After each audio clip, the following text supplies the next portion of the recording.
Hi viewers, welcome to our channel. ప్రస్తుతం మనతో పాటు సీనియర్ జర్నలిస్ట్ దాము బాలా సార్ వారితో మాట్లాడదాం. నమస్కారం సార్. నమస్తే సార్, కేసీఆర్ గారికి హైకోర్టు షాక్ ఇచ్చింది సార్. విద్యుత్ అవకతవకలు జరిగాయి కదా, దానిపైన ఎంక్వైరీ కమిషన్ వేశారు ఒకటి. అయితే ఎంక్వైరీ కమిషన్ ఆపాలని చెప్పేసి ఆయన కోర్టుకు వెళ్తే అందుకు హైకోర్టు అయితే ఒప్పుకోలేదు. మరి ఇప్పుడు ఏం జరగచ్చు అంటారు సార్? కేసీఆర్ మీద రకరకాల కేసులు మొదలైనవి. ఒకటేమో కాళేశ్వరం మీద విచారణ కమిషన్ అది స్టార్ట్ అయింది. దాంతోపాటు అసలు రేవంత్ రెడ్డి అధికారంలోకి రాగానే ఫస్ట్ చేసిన పని ఈ విద్యుత్ రంగాన్ని సమీక్షించారు. సమీక్షించి 85,000 కోట్లు అప్పులు ఉన్నాయి, ఇది చాలా పెద్ద మొత్తం, దీన్ని ఇప్పటివరకు దాచిపెట్టారని చెప్పి రేవంత్ రెడ్డి ప్రభుత్వం ప్రకటించింది. సో ప్రధానంగా రేవంత్ రెడ్డి ప్రభుత్వం ఆరోపించింది ఏంటంటే కేసీఆర్ విద్యుత్ కొనుగోలులో అవకతవకలు జరిగాయి, అవసరం లేకున్నా కూడా పెద్ద ఎక్కువ రేట్లు పెట్టి ఛత్తీస్గఢ్ దగ్గర కొన్నారు అనేది నెంబర్ 1 అభియోగం. Number 2, Yadadri Bhadradri thermal power station వాటికి కూడా ఆ నిర్మాణాల్లో కూడా అవకతవకలు జరిగాయి అనేది సెకండ్ అలిగేషన్. సో వీటికి సంబంధించి జస్టిస్ నరసింహారెడ్డి కమిషన్ వేశారు జ్యుడిషియల్ ఎంక్వైరీ. సో ఈ జ్యుడిషియల్ ఎంక్వైరీ ఆల్రెడీ విచారణ ప్రారంభించింది, కేసీఆర్కు నోటీసులు ఇచ్చింది. సో దాని మీద కేసీఆర్ హైకోర్టుకు వెళ్ళారు. ఇది ఈఆర్సీ తీర్పు మేరకే మేము కొన్నాము, దాంతో ఒప్పందం మేరకే. ఈఆర్సీ తీర్పు మీద జ్యుడిషియల్ కమిషన్లు ఎంక్వైరీలు వేయడానికి లేదని తెలిసినా కూడా కావాలని వేశారు. సో ఎంక్వైరీని ఆపండి అని కోర్టుని అడిగారు. బట్ కోర్టు కేసీఆర్ తరఫున ఆర్గ్యూ చేసిన ఆదిత్య సోంది అనే అడ్వకేటు వాదనలతో కోర్టు ఏకీభవించలేదు. ఎలక్షన్ ఎందుకు వేయకూడదు, జ్యుడిషియల్ కమిషను వేస్తారు, వాళ్ళు రేపు రిపోర్ట్ వస్తుంది, రిపోర్ట్ వచ్చినాక అసెంబ్లీలో పెడతారు, పెట్టినప్పుడు అప్పుడు మీరు మాట్లాడండి. సో ఇప్పుడే అసలు ఎంక్వైరీని వద్దని మీరు ఎలా చెప్తారు? ఒక ప్రభుత్వం గత ప్రభుత్వంలో అవకతవకలు జరిగాయని తెలిసి అనుకున్నప్పుడు ఎంక్వైరీ వేయచ్చు కదా అనేది హైకోర్టు అడిగింది. దాంతో కనీసం యాక్చువల్గా ఈరోజు ఆయన కమిషన్ ముందు హాజరవ్వాల్సింది కేసీఆర్ 27వ తేదీ. కనీసం ఒక్కరోజు పోస్ట్పోన్ చేయమని రిక్వెస్ట్ చేశారు, కానీ దానికి కూడా హైకోర్టు ఒప్పుకోలేదు. కమిషన్ మిమ్మల్ని ఎప్పుడు పిలిస్తే అప్పుడు మీరు వెళ్ళాల్సిందే అని చెప్పారు.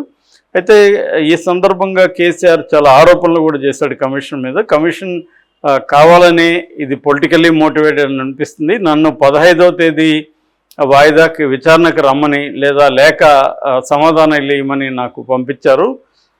నేను ఇచ్చే లోపలే 11వ తేదీ జస్టిస్ నరసింహారెడ్డి ప్రెస్ మీట్ పెట్టి గత ప్రభుత్వంలో ఈ విద్యుత్ రంగంలో అనేక అవకతవకలు జరిగాయని ఆయన మీడియాతో మాట్లాడారు. ఆయన మీడియాతో ఎలా మాట్లాడతారు? సో ఏదైనా ఉంటే నివేదికని ప్రభుత్వానికి సమర్పించడం వరకే ఆయన పని. సో క్లియర్గా ఇది పొలిటికలీ మోటివేటెడ్ అనేది కేసీఆర్ తరపున అడ్వకేటు వాదించారు.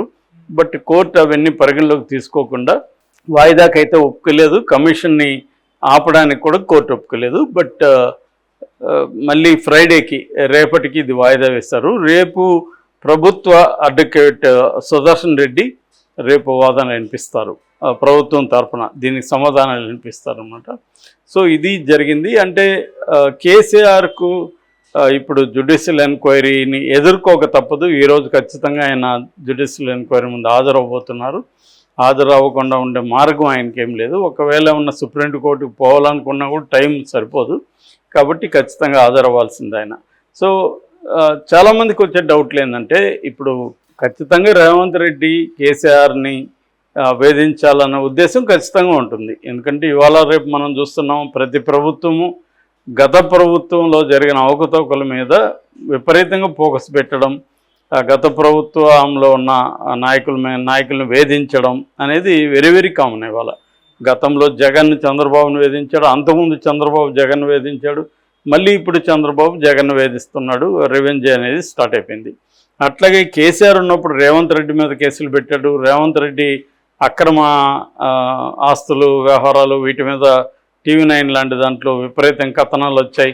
ఒక దొంగ, ఒక కబ్జా కోరు అన్నట్టుగా రేవంత్ రెడ్డిని ఫోకస్ చేశారు. తర్వాత అర్ధరాత్రి అరెస్టులు చేశారు, వాళ్ళ కూతురు పెళ్ళుంటే కూడా ఆయన్ని బయటికి పంపించలేదు. ఇలాగా రేవంత్ రెడ్డిని కావచ్చు ప్రత్యర్థులంతా కూడా కేసీఆర్ వేధించాడు. ఓన్లీ పొలిటికల్ పార్టీలో వాళ్ళనే కాదు, సివిల్ సొసైటీలో ఉన్న అనేక మంది నాయకులు కావచ్చు, లేకపోతే ప్రజా సంఘాలు కావచ్చు, చివరికి తెలంగాణ సాధించుకోవడంలో ప్రముఖ పాత్ర పోషించిన కోదండరామరెడ్డి లాంటి వాళ్ళని అనేకసార్లు అరెస్టులు చేయడం, హౌస్ అరెస్టులు చేయడం, బలవంతంగా పోలీసు వెహికల్స్ ఎక్కించడం, ఇలాంటి వేధింపులకంతా పాల్పడ్డాడు. అట్లాగే చాలా ప్రజా సంఘాల సభ్యులపైన ఊపా కేసు లాంటివి అంతా కూడా పెట్టి చివరికి హలగోపాల్ మీద కూడా ఊపా కేసు పెట్టాడు. అంటే ఊపా అనేది unlawful, prevention of unlawful activities.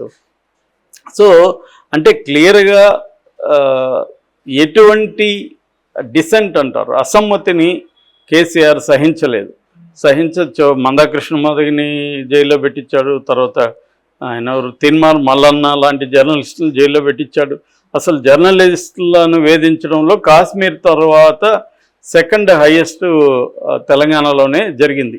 అంటే ఆ స్థాయిలో కేసీఆర్ నిర్బంధాన్ని తెలంగాణ ప్రజల మీద, తెలంగాణ ఉద్యమకారుల మీద ప్రయోగించాడు. తన వైపు ఉంటే ఓకే, తన వైపు లేకపోతే వాళ్ళంతా వేధించడం. చివరికి తన పార్టీలో వాళ్ళని కూడా ఆయన ఫోన్ ట్యాపింగ్లు చేసి వాళ్ళని భయపెట్టడం, వాళ్ళ మీద నిఘా పెట్టడం అన్నీ జరిగాయని ఇటీవల ఫోన్ ట్యాపింగ్ కేసులో ఇరుక్కున్న పోలీస్ ఆఫీసర్లు కన్ఫెషన్ రిపోర్ట్లో చెబుతున్నారు.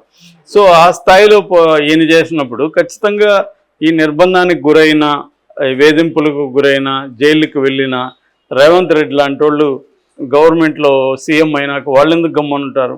గత ప్రభుత్వంలో అవకతవకల మీద పెడతారు. ఏ ప్రభుత్వం అయినా, ఏ పార్టీ అయినా అవకతవకలు లేకుండా చేయకుండా, కరప్షన్ లేకుండా ఎవరు ఇవాళ లేరు. మోడీ లాంటి వాళ్ళు వ్యక్తిగత కరప్షన్ లేకపోయినా, అదానీలు అంబానీలు మోడీ తర్వాత ఏ స్థాయిలో గ్రో అయ్యారో అందరికి చిన్నపిల్లలను అడిగినా చెప్తారు.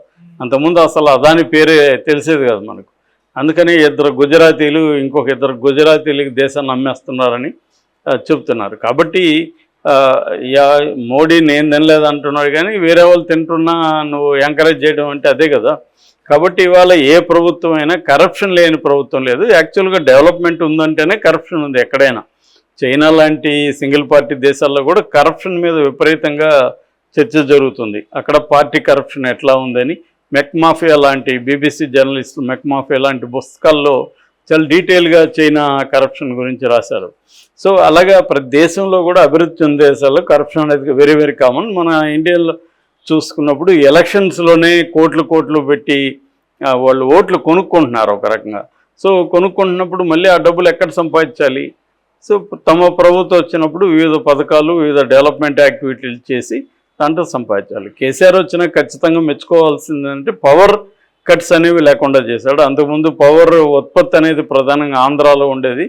సో తెలంగాణలో ఉత్పత్తి లేదు. అందుకనే కిరణ్ కుమార్ రెడ్డి లాంటి వాళ్ళు కూడా తెలంగాణ వస్తే ఇది అంధకారంలోకి వెళ్ళిపోతుందని చెప్పాడు. ఆ పరిస్థితి రాకుండా కేసీఆర్ చూసుకోగలిగాడు. అలాగే రైతులకి వాటర్ అందించగలిగాడు. ఎందుకంటే తెలంగాణలో అన్నీ కూడా నదులన్నీ కూడా భూభాగానికి పైన ఉంటాయి.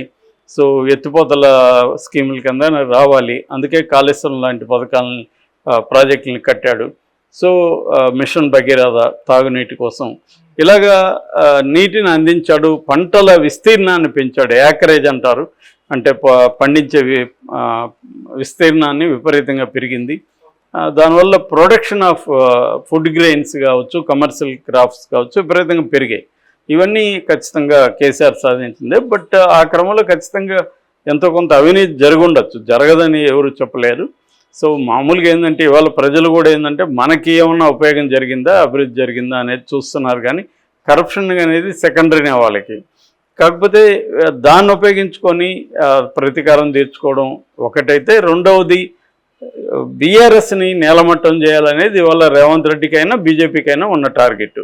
ఎందుకంటే బీఆర్ఎస్ బలహీనంగా ఉంది కాబట్టి ఇప్పుడు గట్టిగా దెబ్బ కొడితే బీఆర్ఎస్ పోతుంది. సో కేసీఆర్ని, కేటీఆర్ని, హరీష్ రావుని వీళ్ళని జైల్లో పెట్టేస్తే దానికి నాయకత్వం అనేది పోతుంది. ఎప్పుడైనా రిజర్వ్ పార్టీలో పరిస్థితి ఏంటంటే ఆ నాయకులు ఒక ఫ్యామిలీ నాయకత్వం ఉంటుంది. ఎక్కడైనా జగన్ అయినా, చంద్రబాబు అయినా, ఇక్కడ కేసీఆర్ అయినా ఆ నాయకత్వం ఉంటుంది. కాబట్టి ఆ నాయకత్వాన్ని జైళ్ళలో పంపించో ఇంకోటో చేస్తే కేడర్ వేరే ఆల్టర్నేటివ్ నాయకత్వం ఉండదు, పార్టీని నడిపే పరిస్థితి ఉండదు. మనం చూసాం చంద్రబాబు జైలుకి వెళ్ళగానే ఒక దిక్కుతోచని స్థితిలోకి తెలుగుదేశం వెళ్ళిపోయింది.